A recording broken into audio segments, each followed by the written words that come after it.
Chers participants, merci encore. Pourquoi cet webinaire?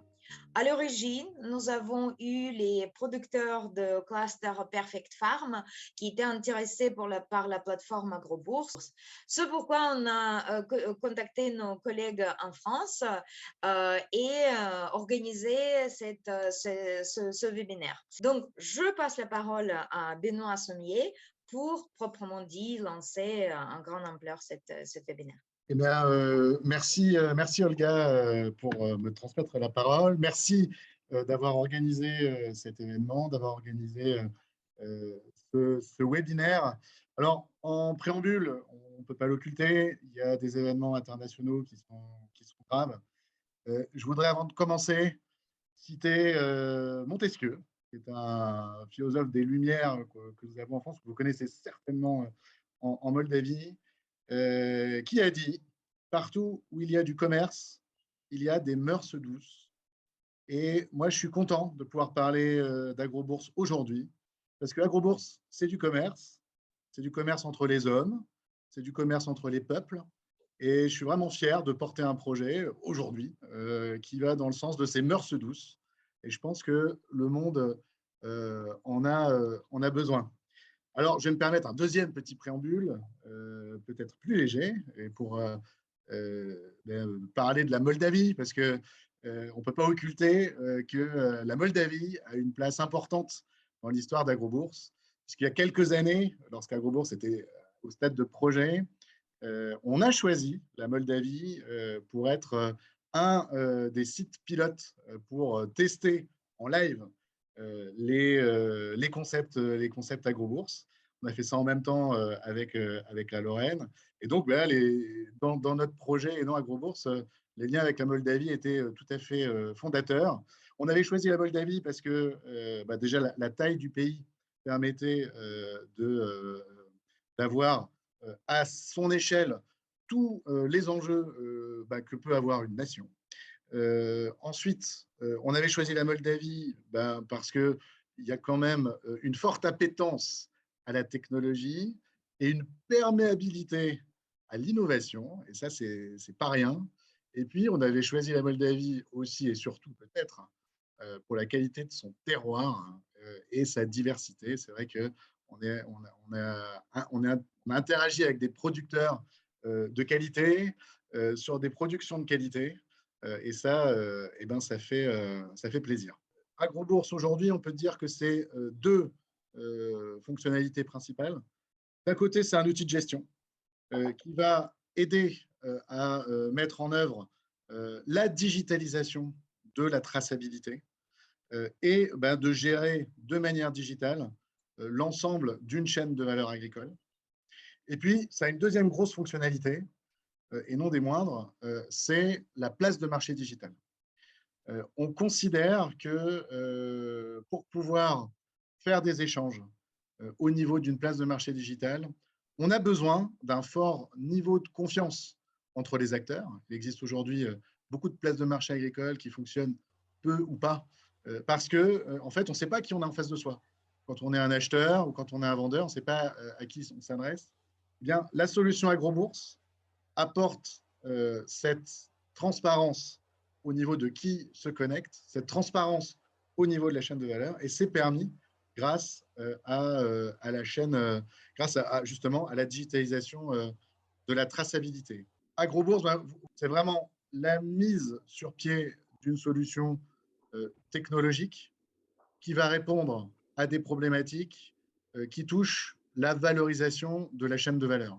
En fait, ce qui est à l'origine de notre projet, et c'est pour ça qu'il s'appelle AgroBourse, c'est qu'on a constaté que la chaîne de valeur, en définitive, quand on regardait au sein d'une chaîne de valeur agricole qui captait le plus de valeur, on s'est rendu compte que c'était très rarement celui qui produisait le plus de valeur et que c'était en réalité celui qui allait avoir le plus d'informations sur la chaîne de valeur.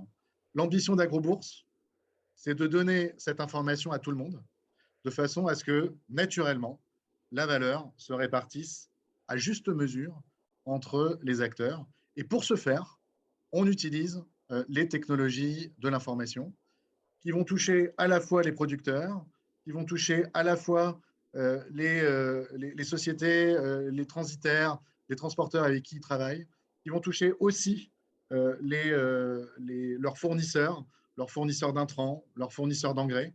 Ils vont toucher également d'autres types d'acteurs qui peuvent aider dans une exploitation, comme le banquier ou l'assureur, et puis être en phase avec les négociants ou les courtiers qui vont pouvoir travailler et distribuer les produits. Donc, AgroBourse, c'est vraiment tout ça, c'est vraiment ce 360 que vous voyez à l'écran. Reis, est-ce que tu peux lancer la démo? Bonjour à tous.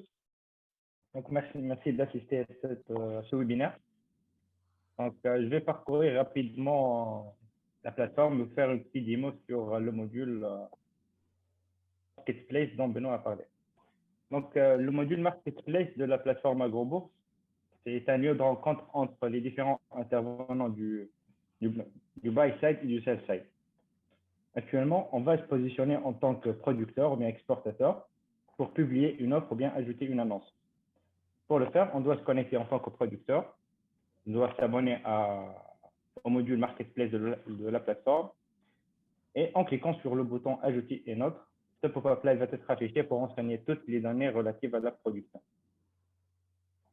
Donc, à savoir le produit, la variété, le prix, la quantité, l'unité, la devise, la date de début, la date de maturité de notre annonce. Donc, une fois sauvegardée, donc cette demande-là ou bien cette publication-là, elle fera l'objet d'une validation en cadeau par l'admin. Donc, cette validation, elle permet vraiment de s'assurer de la bonne saisie des différents éléments et de s'assurer de la présence physique du sous-jacent. Donc, pour ce faire, l'admin va se connecter en Shadow donc pour valider et pour passer au statut payé de cette demande. Donc, une fois cette demande-là elle a été validée par l'admin, donc l'utilisateur, on peut la trouver dans son blotter qui est là, payé, et cette demande-là, elle est bien enregistrée. Donc maintenant, on va se positionner en tant qu'acheteur ou bien importateur qui va vraiment exprimer son besoin donc, dans la plateforme. Pour ce faire, il doit se connecter. Il doit aussi renseigner toutes les informations nécessaires relatives à son besoin. Pareil, il doit saisir et renseigner le produit, la variété, le prix, donc la quantité et la devise de règlement. Et par la suite, donc, on a donc, la demande et on a l'offre. Et maintenant, on va matcher l'offre avec la demande. Donc, l'utilisateur qui a ajouté le besoin, qui est l'importateur, il clique sur ce bouton-là qui est Matching. Et un écran il va être affiché dans lequel il va trouver toutes les productions, bien toutes les annonces renseignées dans la plateforme qui répondent à ces exigences. Donc, en matière de produits, date, maturité, prix et quantité. Donc là, il clique sur ce bouton-là pour voir les différentes caractéristiques. Et là, en cliquant ici, il peut entamer le processus de cotation de négociation avec l'exportateur. Donc là, il saisit son prix d'achat et là, la quantité. Donc, il clique sur sauvegarder. Et il peut aussi voir l'historique de négociation.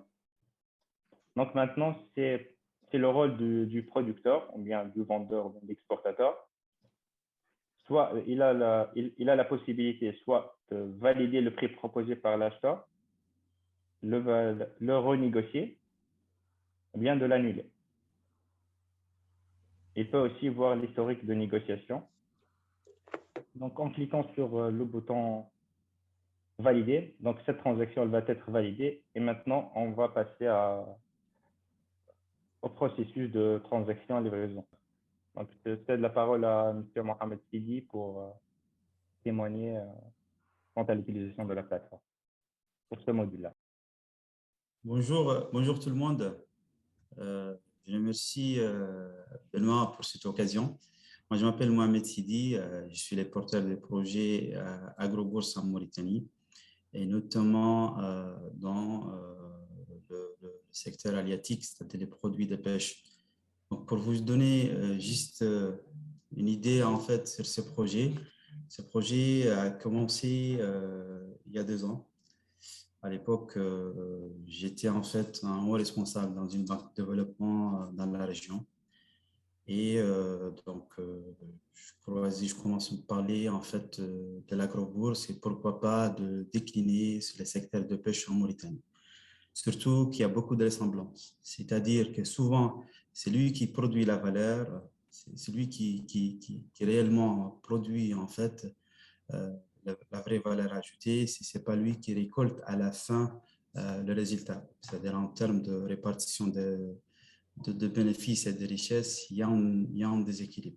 Et donc, l'idée, c'était en fait mettre en contact et de supprimer toute la chaîne intermédiaire, en fait, surtout les intermédiaires qui sont énormes, et de mettre en contact les producteurs avec les consommateurs, ce qui va augmenter d'une façon significative la partie gagnée par le producteur, ce qui est tout à fait juste, et ce qui va aussi en fait permettre vraiment de créer de la vraie valeur ajoutée pour le vrai producteur en fait, et ce qui va permettre vraiment de développer réellement une économie locale qui se base en fait sur de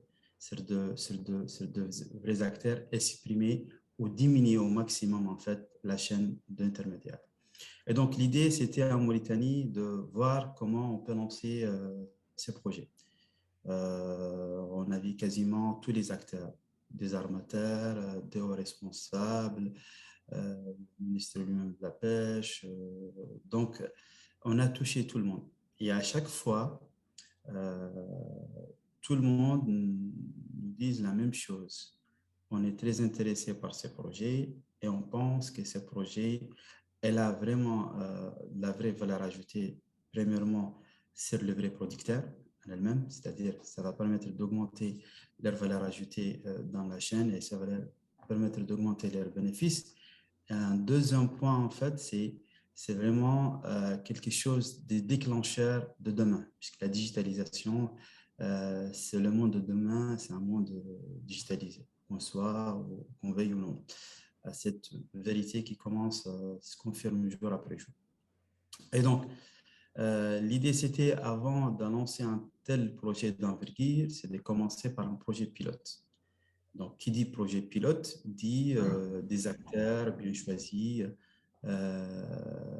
toute une chaîne à bien déterminer pour vraiment donner de la confiance aux différentes parties prenantes de ce projet et pour permettre demain un élargissement ou un grandissement des projets à grande échelle pour couvrir l'ensemble du secteur.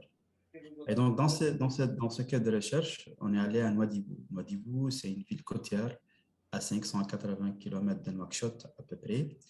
Et là-bas, en fait, il y a une société qui est très connue en Mauritanie qui s'appelle la SMCP. La SMCP, c'est la Société mauritanienne de commercialisation des poissons.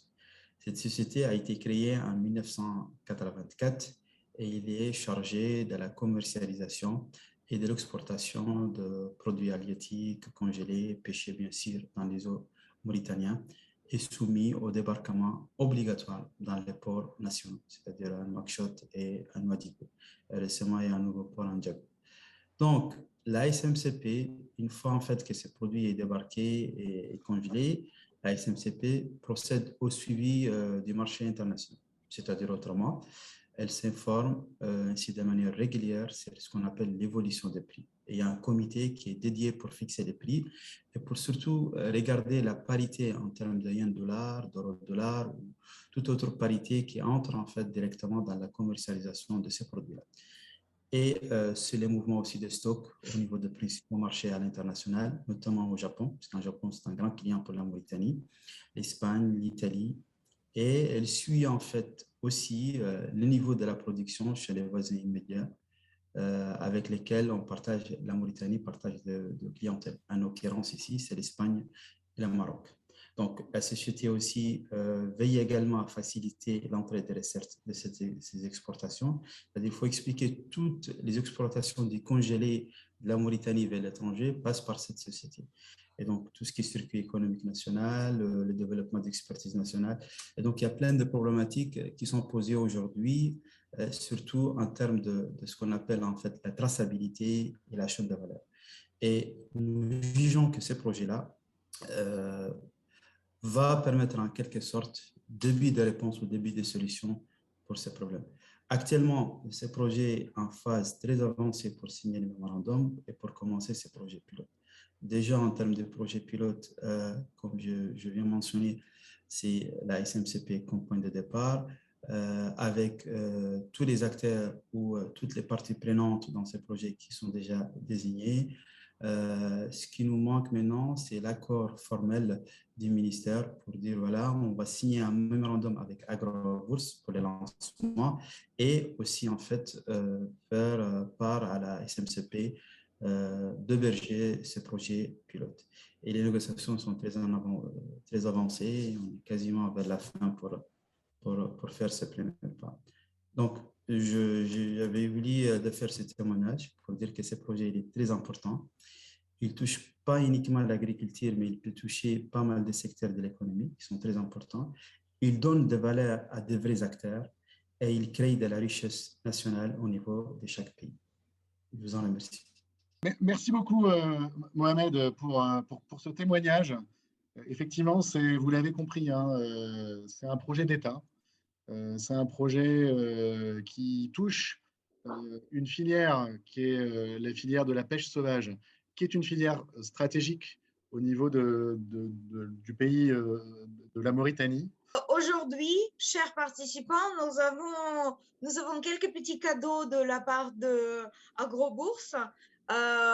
Pour les participants les plus actifs, la première prix, c'est le miel produit par les employés d'AgroBourse.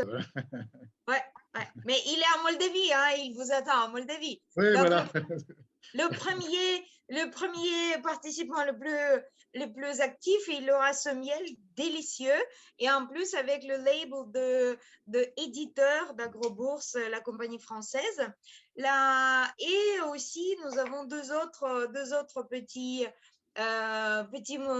agents de motivation.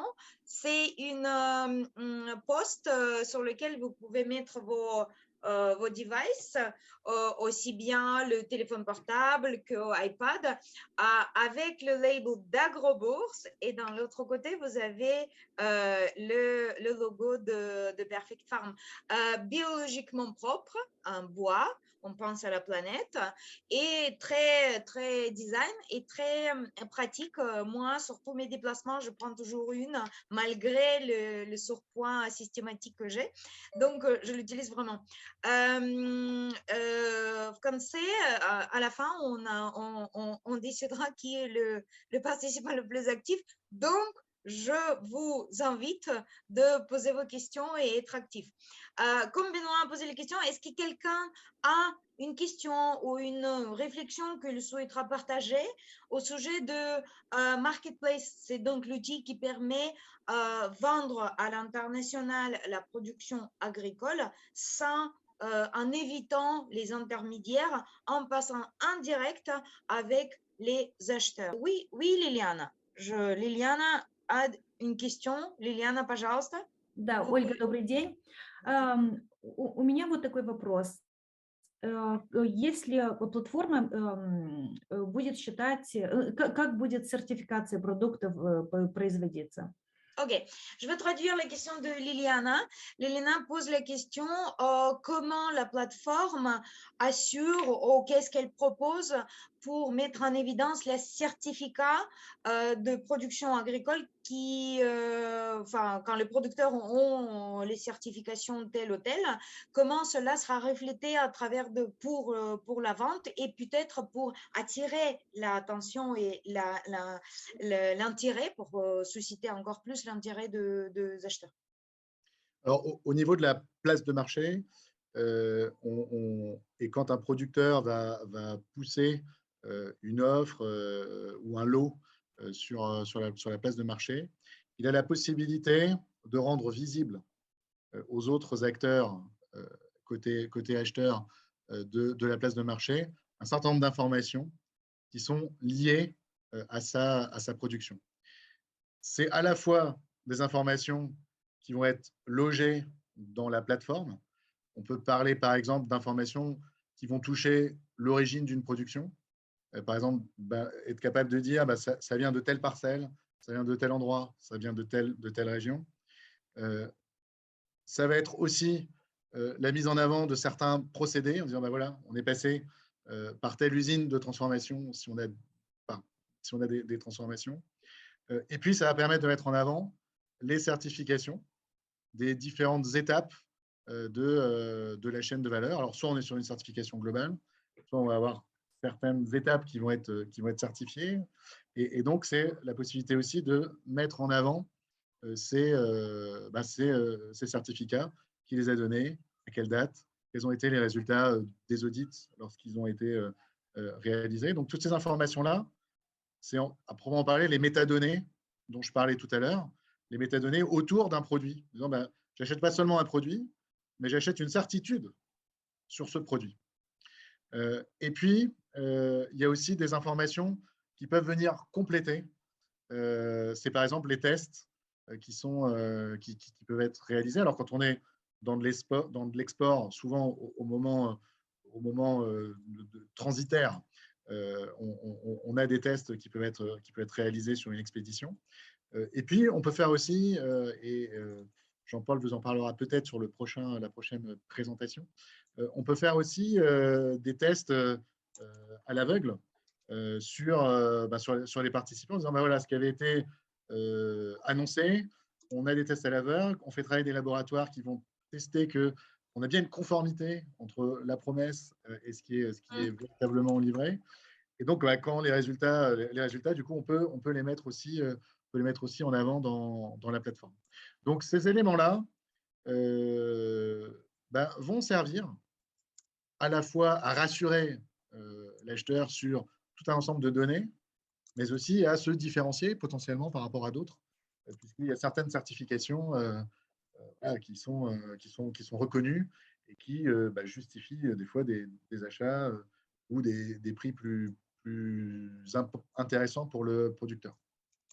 Отлично. Merci beaucoup, Benoît. Спасибо. 2 questions encore. Lilia, vous avez une bonne chance pour le miel pour le moment. Bravo, Liliane.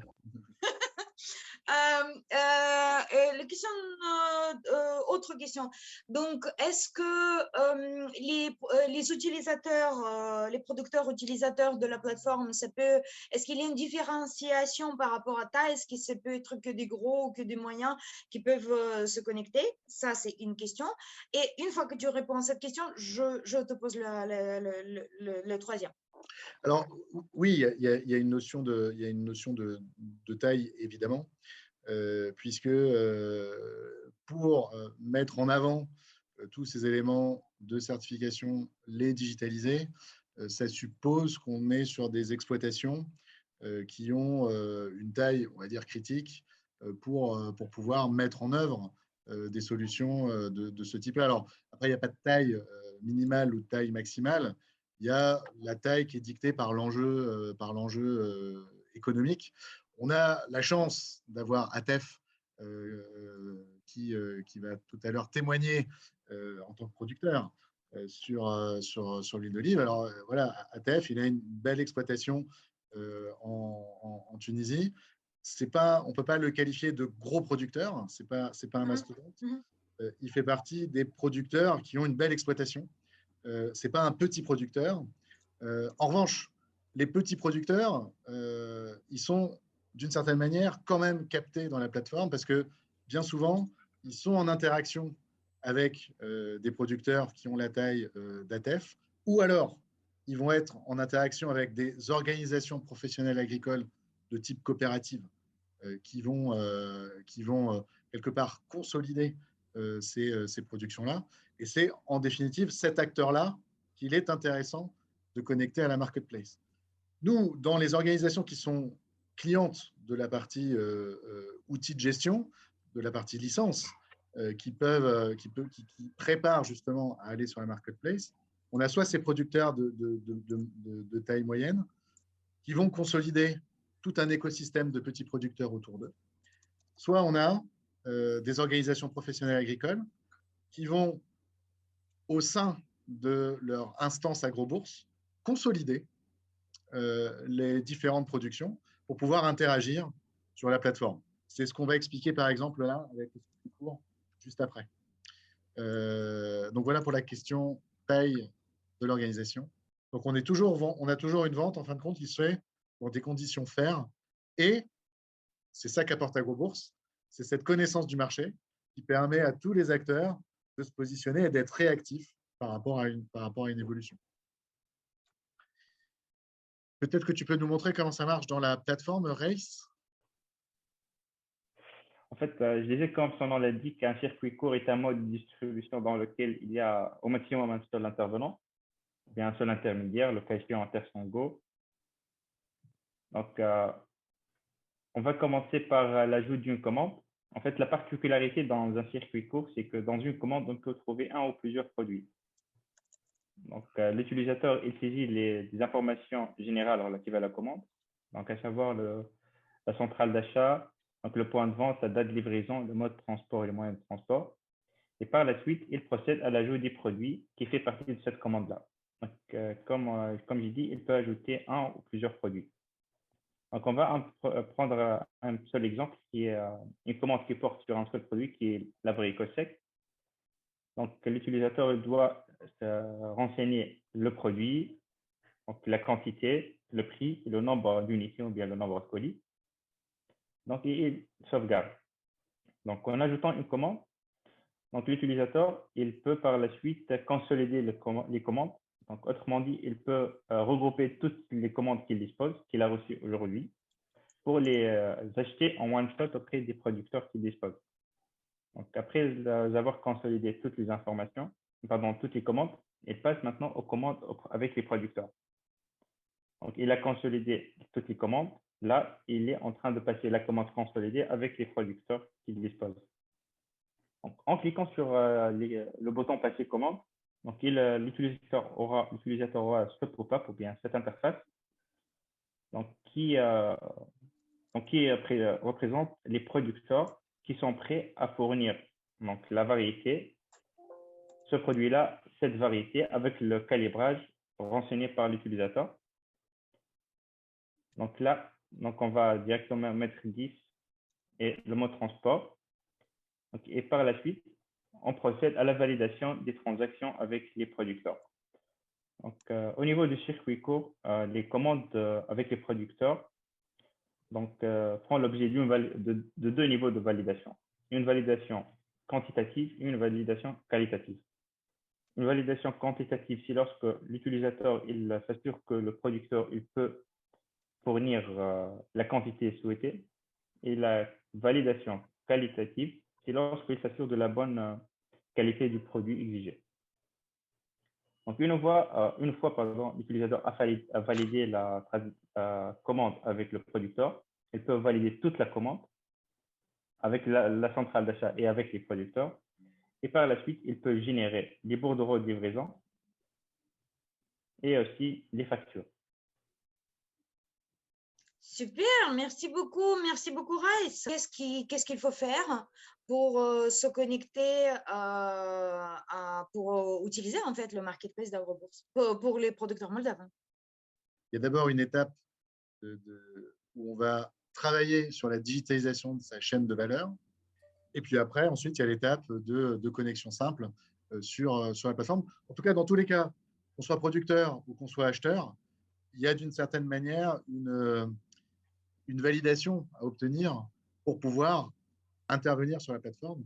Comme je disais tout à l'heure, c'est important de garantir au sein de cette plateforme les conditions de la confiance sur les transactions qui vont être passées. En tous les cas, il faut qu'on s'assure que le producteur va pouvoir interagir correctement sur cette plateforme et pouvoir fournir les informations qui vont rassurer ses acheteurs. Eh bien, Jean-Paul, c'est à toi. Bonjour. Bonjour. Ça marche?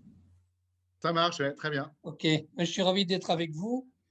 Je m'excuse de vous presser un peu, mais je dois partir justement voir les producteurs avec un futur Intersango. Donc, désolé. Ce que je voulais témoigner, c'est depuis que l'on a monté cela depuis maintenant 2 ans et demi, à peu près. j'en suis très satisfait pour plusieurs raisons. La première, c'est que ça m'a nettement facilité le travail avec les petits producteurs qui ont vu là qu'ils n'étaient plus seuls, qu'ils étaient compris, écoutés, et qu'avec les moyens qu'on pouvait leur mettre à disposition, ils pouvaient se rassurer sur toutes les demandes qu'ils avaient, aussi bien en termes de délai, d'assurance, de sécurité, de circuit et de contact. La deuxième chose, ça m'a permis aussi de rassurer de rassurer les clients. Car quand vous allez voir de nouveaux clients, tout au début, tout est beau, ils vous disent ça va marcher, vous dites la même chose, et ensuite vous avez des tas de petits problèmes qui naissent. Avec ce système-là, les problèmes, je ne veux pas dire qu'ils disparaissent, mais ils sont minimum. Dès que vous êtes chez un client, que vous rentrez une commande, avec ce système-là, vous savez immédiatement, avec ce que vous avez rentré avant, si votre commande pourrait être honorée. Donc ça, cela rassure déjà le client. À l'inverse, quand vous êtes chez le client et que vous passez une commande, le producteur peut tout de suite réagir en direct pour vous dire tout de suite je prends ou je ne prends pas. Et dans ce cas-là, vous pouvez vous aussi moduler et passer chez un autre fournisseur.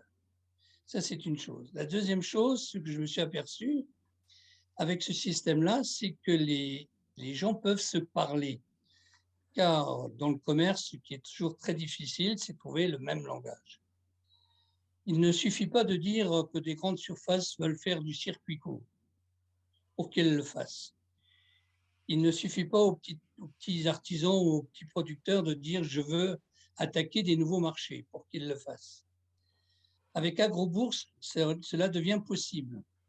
Pourquoi?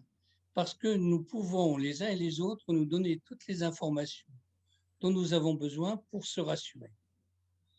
Une grande surface qui cherche à faire du circuit court ne sait pas par où commencer, ne sait pas qui chercher, n'a pas le temps de le faire et n'a surtout pas les hommes ou les femmes pour le faire. À l'inverse, une petite entreprise, un petit producteur qui veut se lancer dans de nouvelles démarches a les mêmes préoccupations. Où chercher, que faire, comment être sûr que c'est le bon circuit. Et en cela, on s'aperçoit qu'AgroBourse est justement à l'intersection de toutes ces questions. Donc, on peut plus facilement intéresser les uns avec une sécurité et ensuite surveiller et aider les autres à se promouvoir. Enfin, on amène une certification à la fois sur le produit, la qualité et les délais.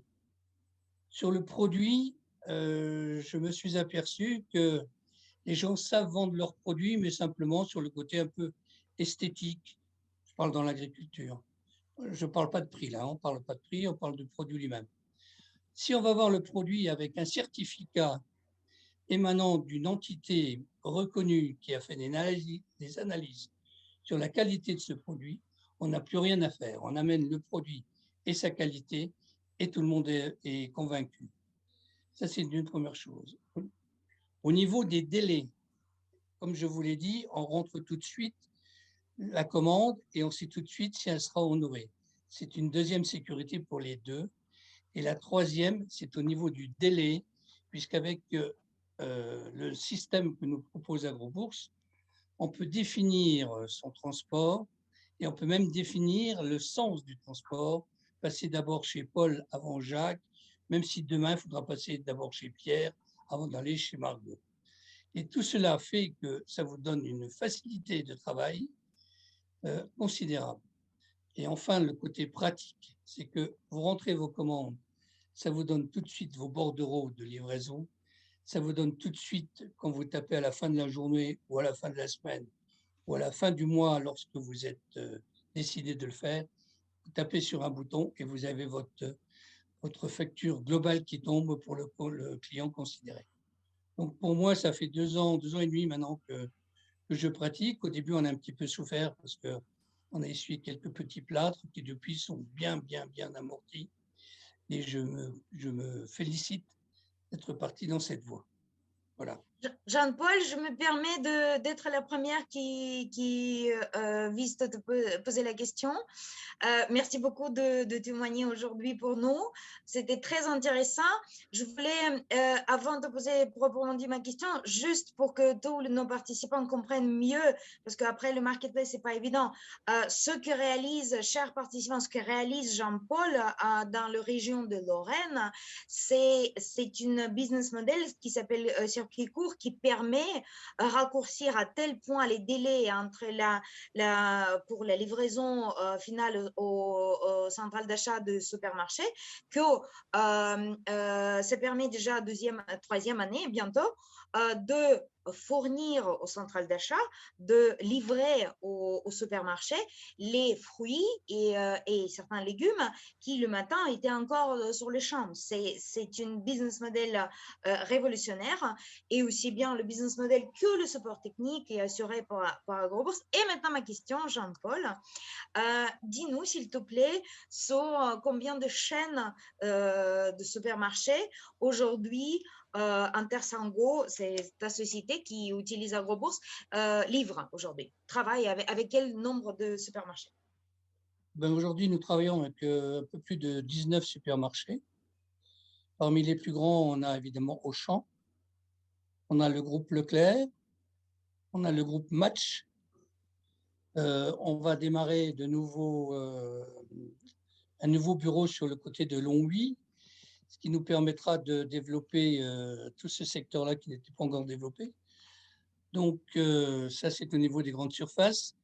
Le circuit court intéresse également les magasins, les petites épiceries qui peuvent avoir des fruits frais tous les matins pour leur journée. Intéresse aussi des boulangeries, des restaurants. Et cela devient, si on se laissait faire, on s'emporterait à faire des magasins Intersango, ce que j'avais à une époque imaginé. Et là, mon grand âge me l'interdit un peu. Jean-Paul, c'est formidable. C'est formidable. C'est bien sûr c'est aussi bien le succès d'AgroBourse, mais aussi bien le génie commercial de Jean-Paul proprement dit. Bravo. Hein. Et quand les gens sauront que le fils du génie commercial d'Intersango est le patron d'AgroBourse, ils auront tout compris. Je peux vendre votre secret? Ah ouais. Jean-Paul, дорогие участники, chers participants, Jean-Paul, c'est papa de Benoît Sommier. Est-ce que je peux faire juste une courte introduction dans le blockchain? Je t'en prie, merci. Je parlais, cher producteur, je vous ai parlé qu'en France, à Lorraine, il y a un utilisateur, donc c'est l'utilisateur que vous avez vu, le chef d'entreprise Intersango, et par d'autres rôles, papa de Benoît Sommier, Jean-Paul Sommier, qui a organisé depuis cette troisième année que ça fonctionne, et vous avez attendu, il y a 19 supermarchés qui, parmi d'autres, Auchan et Match, c'est énorme centrale d'achat, qui sont ces acheteurs.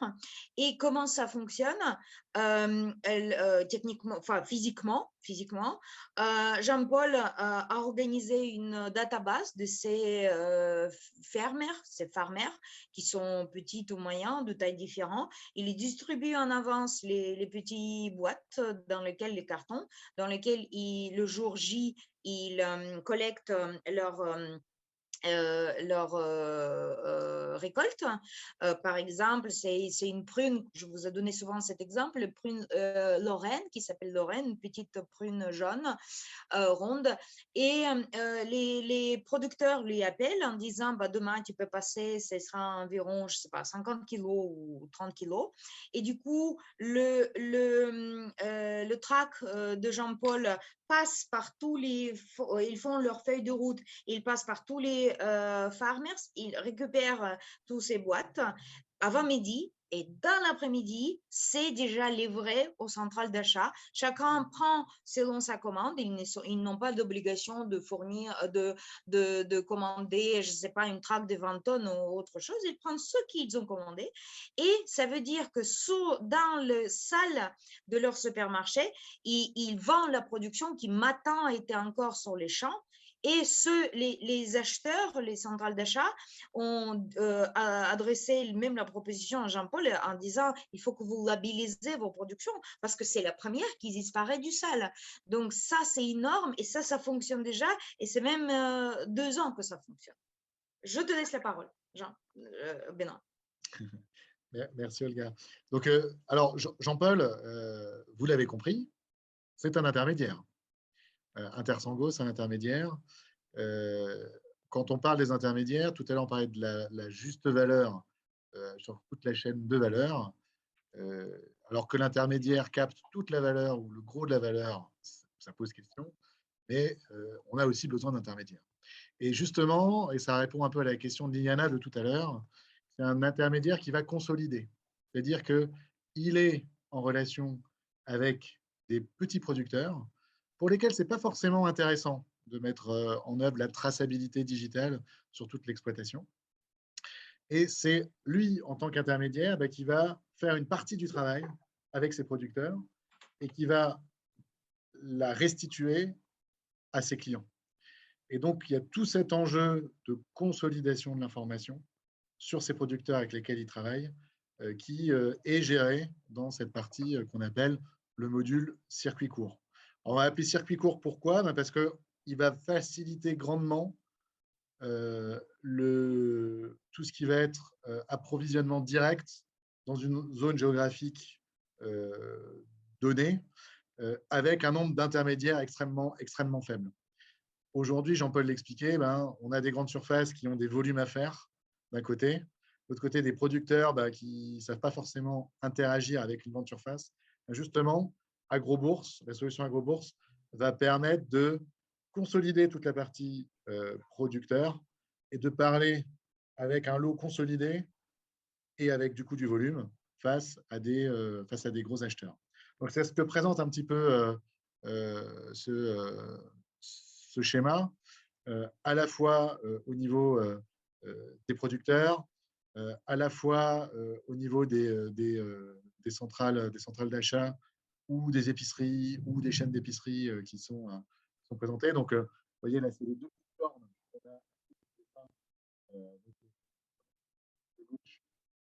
Et les magasins, c'est la corne de droite. Et en fait, le module circuit court, les 6 étapes qui sont présentées, que Race vous montrera, c'est justement les phases qui permettent de faire ce travail de consolidation en fonction d'une demande. Et ces phases, elles sont très agiles parce qu'elles s'appuient sur des algorithmes qui facilitent grandement le travail de matching entre d'un côté des productions, des estimations de production, et de l'autre côté, une demande. Ça permet d'anticiper les ruptures de production ou la surdemande ou la sous-demande. Ça permet aussi d'avoir, du coup, pratiquement en live, la modification des prix. Ce qu'on a vu, c'est que sur un temps de production, si par exemple on prend des prunes, si par exemple on prend les pommes, etc., le prix va varier. Et donc, justement, cette information projective des deux côtés, côté producteur, côté acheteur, va permettre d'avoir une bonne adéquation du prix par rapport aux conditions du marché. Tout à l'heure, je l'évoquais rapidement, il y a deux modèles économiques derrière cette solution. Il y a d'un côté la partie outils de gestion, où là, on est dans un modèle économique qui est plutôt un modèle de licence. Et puis, il y a la place de marché digital, où là, on va fonctionner plutôt dans un mode de souscription et d'abonnement. Alors, c'est une souscription et d'abonnement qu'on veut universelle. On veut permettre à tous les producteurs de se connecter. C'est pour ça qu'on a des prix, en tout cas pour pouvoir se connecter et commencer à interagir sur la plateforme, qui sont extrêmement attractifs. Après, ces prix, évidemment, ils vont être modulables en fonction de la taille des exploitations. Et évidemment, prérequis extrêmement important pour pouvoir être un acteur actif et toucher son marché, c'est d'avoir mis en œuvre la digitalisation de la traçabilité au niveau de son exploitation, puisque, en définitive, ce sont les métadonnées qui vont ressortir de la plateforme, qui vont être certifiées au niveau de la plateforme, qui vont permettre de donner une confiance à la fois sur le producteur en tant que tiers, mais également sur la production qu'il propose, sur sa régularité, sur sa qualité et sur l'ensemble des éléments qui peuvent le qualifier. En contrepartie, quand on est un producteur, on va se retrouver face à un acheteur potentiel qui, de la même manière, au sein de la plateforme, aura fait un circuit d'accréditation, aura été validé par la plateforme de façon à ce que, en toute confiance, on puisse traiter avec cet acheteur. On aura validé qu'il a la solvabilité nécessaire pour faire les transactions. On aura validé le fait qu'il a la maîtrise suffisante des incoterms et des modes contractuels pour pouvoir travailler sur la transaction, et que tout simplement, il a un sérieux et qu'il va honorer ses engagements. Donc d'un côté, la digitalisation de la traçabilité pour garantir ce qui est proposé comme production, et de l'autre côté, un travail fort de certification des acheteurs. Le module traçabilité, en reprenant l'ensemble des objets qui vont interagir au sein de ce module. Donc on voit tout à gauche, on a la parcelle, et tout à droite, on a les activités qui sont liées à l'export, puisque comme l'expliquait Atef, il a des clients locaux, mais il a aussi des clients à l'export. Et toutes les étapes de la chaîne de valeur entre la parcelle jusqu'au moment où c'est envoyé au client, elles sont intégrées dans la plateforme. Ça veut dire qu'à chacune de ces étapes, on va avoir une digitalisation. Alors, ça touche à la fois les étapes de production, hein, quand on va venir cultiver la parcelle, ça touche ce qui se passe avant, comment elle est cultivée, comment elle est mise en valeur, quels intrants on va utiliser. C'est ce qui se passe après, qu'est-ce qui sort de la passerelle, de la parcelle, quelle est la qualité de ce qui sort de la passerelle. Et puis, c'est ce qui va se passer à chaque étape de la transformation et également au niveau du stockage dans les citernes dans lesquelles l'huile d'olive va être stockée avant sa mise en bouteille. Autour de cette chaîne de valeur, il y a des interventions. Il y a des interventions humaines. Et donc, l'ensemble des personnels qui vont intervenir à chacune de ces étapes sont également gérés à l'intérieur de la plateforme. Donc, il y a tout un module qui permet aussi de gérer les permanents, de gérer les travailleurs qui vont venir au moment de la cueillette. Et puis, va gérer aussi tous les fournisseurs avec lesquels travaille le producteur. Je parlais tout à l'heure des engrais, je parlais tout à l'heure de tout type d'intrants. Il y a aussi le transporteur, c'est important, ce qui va intervenir à plusieurs endroits. Il va permettre de faire le lien entre la passerelle et l'usine de transformation. Et puis, il va aussi faire l'expédition. Donc, il y a aussi toute cette interaction avec le transport et toute la gestion avec le transport qui est gérée. Et puis, il y a également l'ensemble de tout ce qui va être consommable et utilisé au cours de la chaîne de valeur, notamment la manutention, les machines, les box, les palettes. Donc, tout ça est géré. Donc, vous voyez qu'en définitive, on a un système de gestion extrêmement complet qui permet d'avoir une traçabilité de l'ensemble des étapes et du coup, qui offre à la fois une traçabilité ascendante et descendante. C'est-à-dire qu'à un moment, on sait d'une parcelle, d'une production, ce qu'elle est devenue, où est-ce qu'elle est partie. Et à l'inverse, si on a un client qui nous appelle, qui veut des informations sur un lot, sur un échantillon ou sur une livraison, on a la capacité de revenir à la source et de savoir d'où d'où vient l'huile qui a été envoyée, quelle parcelle, qui a travaillé dessus, etc. Donc, c'est vraiment cette ambition, c'est d'avoir tout ça. Et tout ça, il prépare justement à la place de marché. Parce que quand on va arriver sur la place de marché, toutes ces informations, on peut directement les transmettre, il n'y a plus besoin de les saisir, elles sont là, elles existent, elles sont auditables d'une certaine manière, et donc elles peuvent servir. Quand je dis qu'elles sont auditables, ça veut dire aussi qu'on peut donner des droits d'accès à ces gros clients, par exemple. On a un client qui nous a demandé, ben voilà, moi je voudrais que mes clients puissent avoir un droit d'accès sur certaines de mes données pour justement garantir à leur niveau que ben moi je fais bien mon travail et que donc eux font bien leur travail aussi et rassurer leurs consommateurs derrière. Donc ça, c'est vraiment des choses qui sont permises par ce module-là et qui sont véritablement une première étape. La digitalisation est importante, c'est une première étape justement sur cette transparence de l'information et pour le bon rééquilibrage de la valeur au sein de la chaîne de valeur.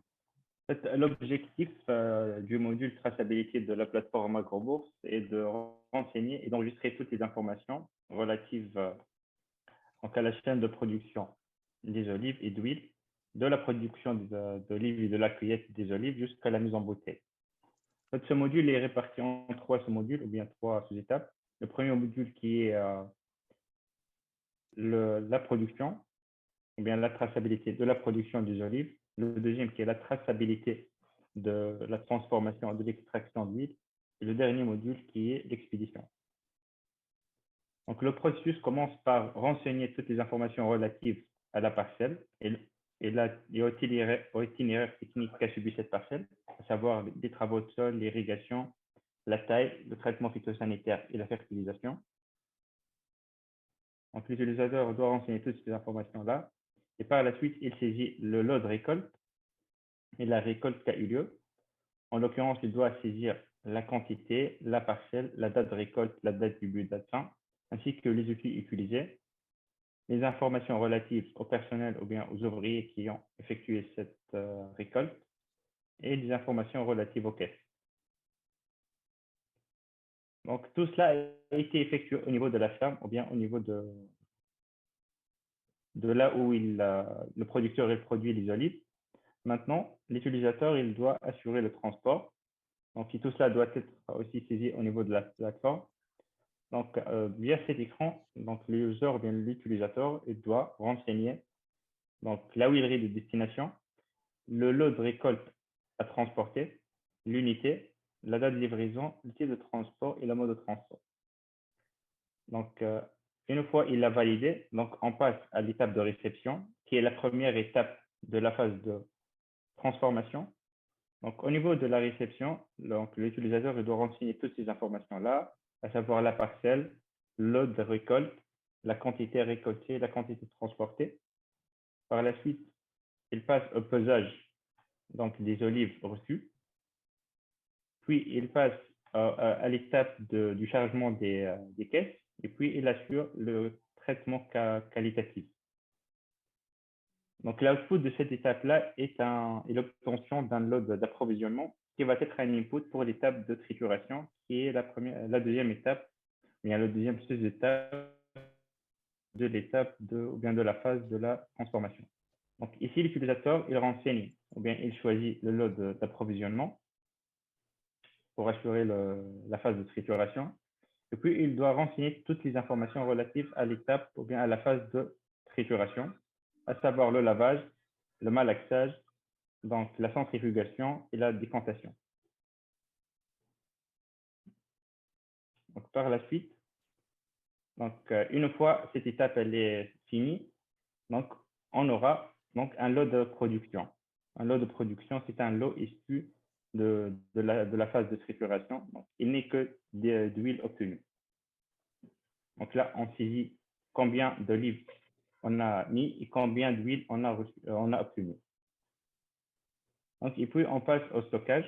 C'est la mise en citerne des huiles obtenues. Donc, et la dernière étape, c'est le conditionnement. Donc là, on saisit la citerne. Combien on a fait ressortir de la citerne. Donc, ça, c'est la quantité. Donc, tout le processus qu'a subi l'huile, pardon, est-ce qu'il est filtré, est-ce qu'il est azoté ou pas. Donc, le packaging. Donc, dans ce cas, donc, on va packager 200 bouteilles de 1 litre. Donc, considérer aussi le nombre d'unités packagées et le nombre d'unités non packagées. Donc, ici, on est arrivé au bout de la phase de transformation. Et par la suite, on aura la phase d'expédition qui est en train d'être testée et va être mise en place d'ici 2 semaines. On va parler du producteur et avec le témoignage d'Atef, qui est un témoignage qui vient de Tunisie, donc on rebascule de l'autre côté de la Méditerranée, et qui est un producteur, comme je le disais un peu tout à l'heure, qui travaille dans l'olive et qui a une huilerie, c'est-à-dire que non seulement il est producteur d'olive, mais aussi il en fait la transformation et l'exportation. Voilà. Bonjour, ravi pour cette rencontre. Je vais présenter un peu la société. C'est la société Rachri Ferjani. C'est une société tuniso-omanaise créée depuis 2017. Elle a une huilerie et une unité de mise en bouteille d'huile d'olive avec une capacité de stockage de 300 tonnes. Cette société a aussi une terre de 200 hectares, dont 14 000 oliviers. On a 14 000 oliviers, tout certifié bio par EcoCert.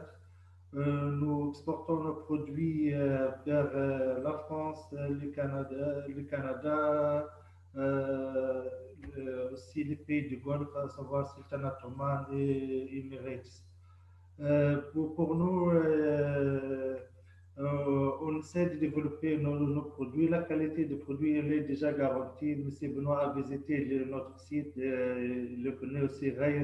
Quelques années ont visité le site. Cette terre, ces oliviers, depuis 1928, ils sont vraiment mes ancêtres qui ont travaillé dans ces champs. Maintenant, ils sont les propriétés de la société. Pour nous, les AgroBourse présente une solution très importante pour la traçabilité, à savoir donner plus de confiance pour nos consommateurs, nos clients, parce que nous on ne travaille pas non seulement nos olives, on achète des olives par des petits agriculteurs pour on assure la très bonne qualité de la cueillette des olives jusqu'à la mise en bouteille. Aussi, AgroBourse, elle intervient dans la phase de suivi des producteurs, la traçabilité de la cueillette, le transport des olives, le stockage, la mise à la chaîne, puis le stockage de l'huile, enfin la mise en bouteille pour avoir une huile une huile d'olive bien détaillée, bien analysée. Aussi nous présentons une très bonne qualité. Aussi, AgroBourse, elle va faciliter pour nous l'atteinte de nouveaux marchés, surtout comme l'a dit Jean-Paul tout à l'heure, les supermarchés. Donc, c'est une bonne occasion de mettre en relation tous les producteurs d'AgroBourse pour entre les producteurs, les vendeurs et les supermarchés. Ça, c'est les intermédiaires et les supermarchés. Ça, c'est très important pour nous. Et pour ça, on est très, très intéressé par AgroBourse. Si vous avez des questions, on est à votre disposition. Merci beaucoup. J'ai attendu beaucoup sur vos huileries et les affaires que vous êtes en train de monter. C'est génial. Je suis fière qu'à travers d'AgroBourse, je touche votre expérience. En tout cas, moi, j'ai goûté l'huile d'olive de Atef. Elle est délicieuse. Elle est délicieuse. Et en Tunisie, il y a deux particularités. C'est des olives qui sont endogènes, donc qui sont vraiment liées au terroir tunisien et qui ont des qualités gustatives qui sont excellentes. Et puis, il y a une autre particularité, c'est que depuis l'époque ottomane, il y a une législation qui fait qu'on n'a pas le droit de planter les oliviers de manière intensive, comme vous pouvez le voir dans d'autres pays, comme en Espagne, par exemple. Et du coup, ben, en fait, une huile d'olive conventionnelle en Tunisie, en réalité, c'est une huile d'olive qui est complètement bio, parce que les arbres étant très espacés les uns des autres, quand il y en a un qui est malade, celui-là est traité, mais en revanche, il ne va pas contaminer ceux qui sont autour. Donc, il y a très, très peu d'intrants dans la production. Et puis, ce sont des oliviers qui, du coup, peuvent vivre très longtemps, parce que justement, ils n'ont pas cette contrainte de l'intensif. Et il y a des oliviers qui sont multicentenaires. Je crois qu'il y en a un en Tunisie qui date de l'époque de Saint-Louis. C'est vous dire si ça date.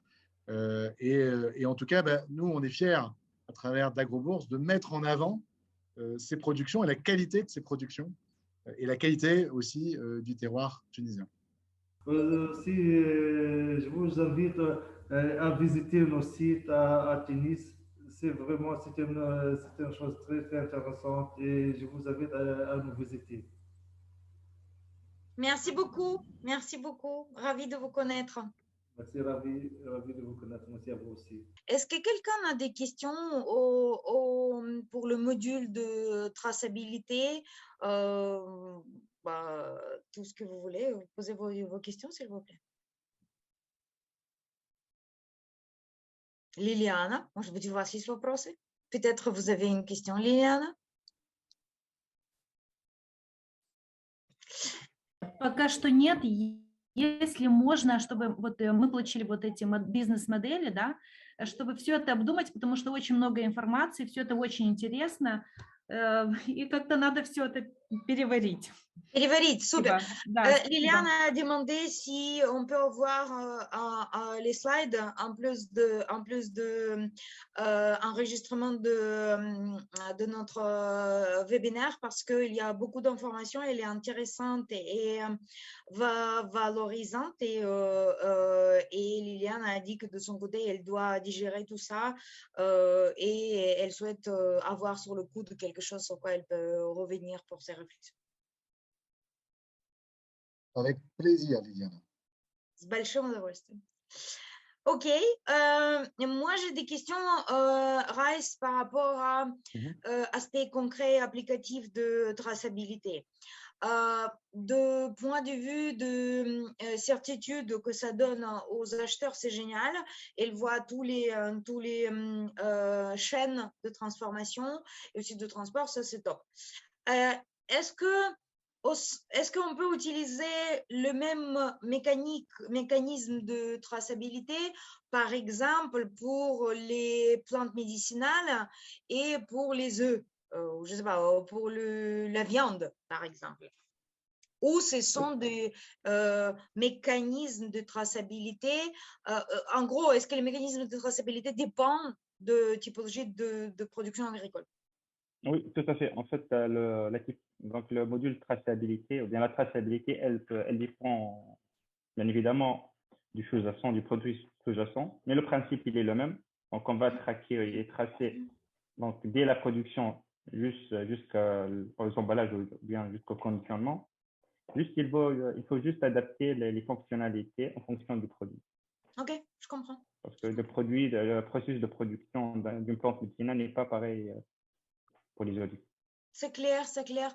Et en fait, si je comprends bien, le module de traçabilité permet en quelque sorte faire moins cher, beaucoup moins cher que, par exemple, les labels éco ou organiques. Parce que pourquoi on a besoin principalement le label organique ou éco pour assurer l'acheteur que les exigences d'éco ou d'organique étaient respectées. Donc, du coup, à partir du moment qu'on peut transmettre associer à nos produits le label organique ou éco, c'est en soi certifié que les méthodologies étaient validées. Tandis que si on montre à travers de modules d'agrobourse que cela a été respecté, pas peut-être si exigeant comme organique ou éco, de manière naturelle ou d'autres choses, à partir du moment qu'on démontre ça aux centrales d'achat, aux acheteurs,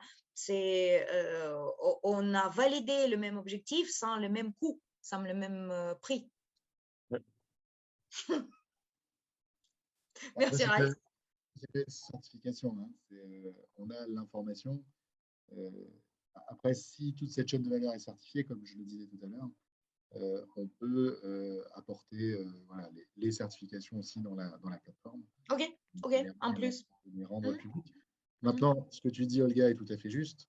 Il est évident qu'un outil comme celui-ci, une fois déployé, va aider considérablement l'organisation qu'il a déployée à obtenir ces certifications ou à les pérenniser et va grandement faciliter sa vie au moment des audits, au moment des contrôles, parce que l'information, elle est là, l'information, on peut la récupérer facilement. Elle coûte pas cher à récupérer, c'est ça qui est essentiel.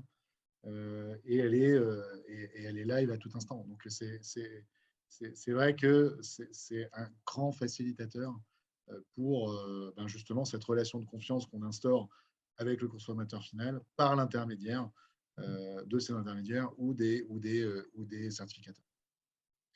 Je vais dire les dernières choses comme représentatrice de cluster à Perfect Farm. Nous, ce sur quoi on s'est rendu compte que notre production est très attendue sur le marché international et pas forcément comme éco ou organique.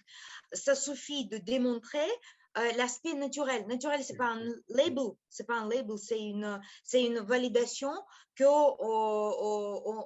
la chaîne de transformation était naturelle. Donc, du coup, ce qui nous intéresse, par exemple, sur le Middle East, sur Arabie, à Dubaï, par exemple, on a eu beaucoup de demandes de ce type. Et si vous certifiez, si vous visualisez la chaîne de transformation qui était naturelle, on n'a pas besoin éco, on n'a pas besoin organique, ça nous suffit. Ça nous suffit. Et donc, dans ce sens, c'est un moyen, fait assurer les acheteurs de manière incomparablement moins chère que des années et des années pour avoir les certifications éco-organiques.